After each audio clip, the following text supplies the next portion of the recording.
Yeah, I would say if any of the other teams concern me, it would still probably be the Knicks, even with the Randall injury. One, because I think Randall has historically kind of struggled in the playoffs, and you could argue you just throw more wings or true wings out there instead of a forward, and maybe that ends up working out better. Now that does hinge on, to your point, Devon, Anunoby being actually healthy, and that is always kind of up in the air with him. That's been one of the big problems for him historically, especially in the playoffs. Some of their big runs in Toronto, he was not able to go for. So we'll see on that. But I think the Knicks, at least stylistically, are a team that can give a lot of teams problems. They're a tough defensive team.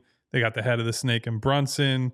Although Mitchell Robinson is only recently coming back to the lineup, he's at least somebody with the size to bother Joel Embiid. He's not going to make him work too hard on the other end of the floor other than the rebounding component, but I do think that amongst those other teams, he's one of the few guys that can stand up and battle with Joel in the post and whatnot. So that'll help them staying home on shooters, not having to send as many hard doubles. I think the rest of the matchups are more, there are some stylistic quirks you don't love, but I think the Sixers are either the more talented team or just have the best player. Like, would you love playing a team like Indiana in the playoffs? Now that's probably a round 2 if they can both get out type of scenario anyway, but that's more of just make sure you don't let them play on their terms, and I think you're fine.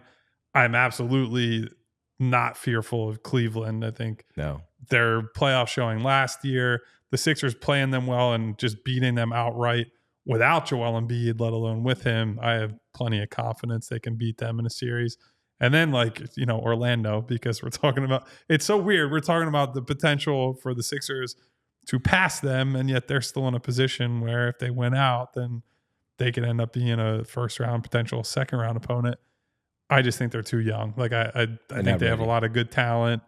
I don't believe that much in their guards, especially in the playoffs. I do still think they're probably 1 or 2 pieces away, and 1 or 2 years of experience and playoff failures away. So once you get past Boston, I just think there are flaws in all of these teams. Mm-hmm. Flaws, injury concerns, coaching advantages that the Sixers have.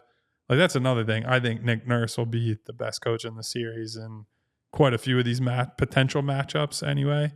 And so I just think if you avoid Boston, maybe they're not favored outright in a Milwaukee series, but it's a coin flip close to me, and the rest of them I'd take the Sixers outright and wouldn't have to think too hard about it. I mean, outside of Miami, they might have the coaching advantage in every one. That's really the only one you would say the other team definitely does. And I'm with you on the Knicks, the Jalen Brunson factor. If we are also going to give the credit to the other star players in playoff series like Joel Embiid, or Joel Embiid is going to be the best player on the floor in pretty much all of them outside of looking at the Giannis piece, depending on where you have them ranked, of course, but Jalen is that good. Jalen Brunson has been that good. Yeah. And with him being that good, he has also done it in the postseason, not only with the Knicks, but with Dallas, where he has shown that he not his first time in the playoffs. And either. Of course, you can take it back to the collegiate days because you also factor in big moments playing in big games. That's not new to him, so that's not a problem with him.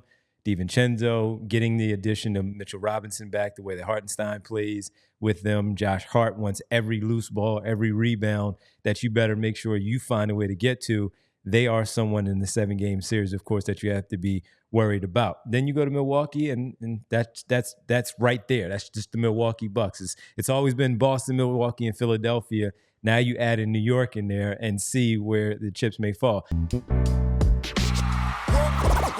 All silly like the mayor.